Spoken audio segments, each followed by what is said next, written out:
Assalamualaikum warahmatullahi wabarakatuh.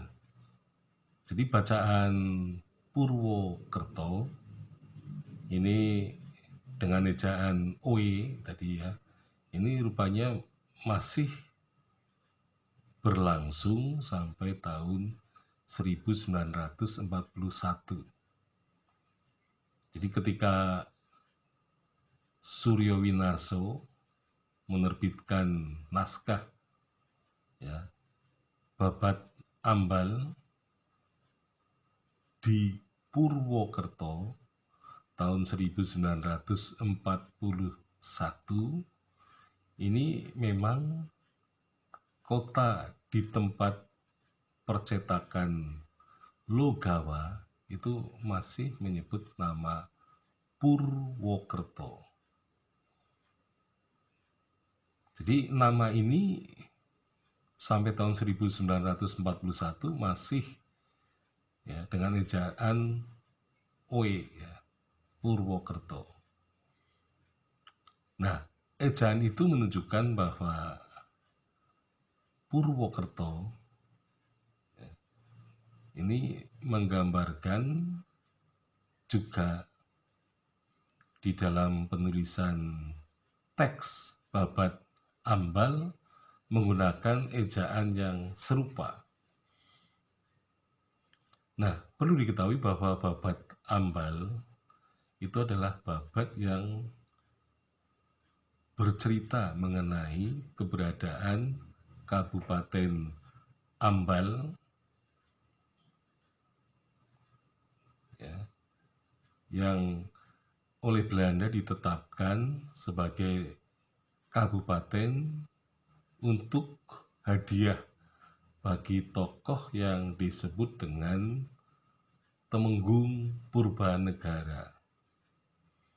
Jadi Purbanegara mempunyai jasa kepada Belanda karena ia bisa menangkap dan kemudian juga memancung tokoh yang disebut dengan Pujo atau yang terkenal juga dengan Gama Wijaya ya, itu perusuh yang datang ke daerah Ambal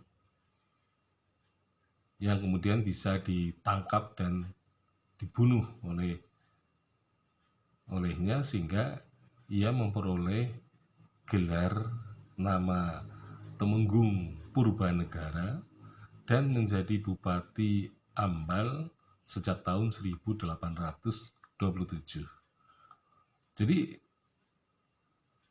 menurut Babat itu sebenarnya Pangeran Diponegoro ini sudah terdesak, bahkan sudah bisa dikatakan sudah tersingkir dari area peperangan, yaitu Bumi Mataram.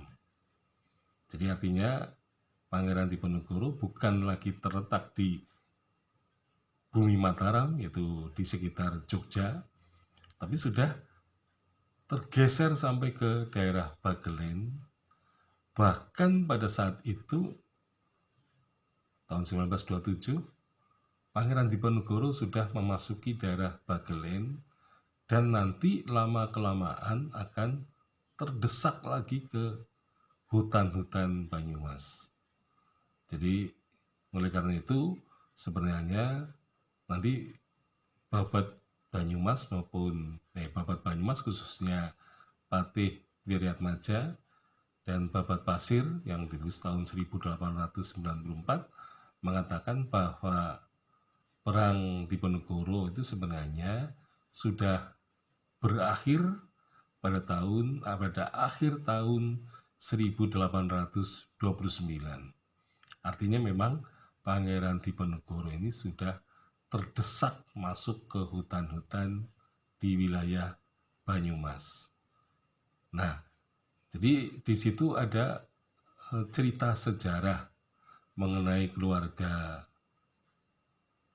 ya Purbanegara, dan salah satu kisahnya adalah mengenai tokoh ya, yaitu tokoh Jayanegara I. Jadi Jayanegara I itu adalah menantu Purbanegara, tetapi ia menceraikan istrinya. Tetapi ketika ia akan kembali lagi, akan rukun kembali dengan istrinya, ternyata permintaan rujuk ya ini oleh Jayanegara ditolak oleh Temenggung Purbanegara. Jadi kalau sudah terlanjur menceraikan, ya tidak usah kembali gitu ya. Jadi Temenggung Purbanegara ini termasuk bupati yang sangat sangat tegas gitu ya. Dan Belanda memberikan janji kepada Purbanegara bahwa Purbanegara adalah merupakan bupati satu-satunya, Bupati Ambal ya. Jadi tidak akan jabatan Bupati Ambal itu akan diwariskan kepada keturunannya setelah beliau wafat. Ya, sekian, assalamualaikum warahmatullahi wabarakatuh.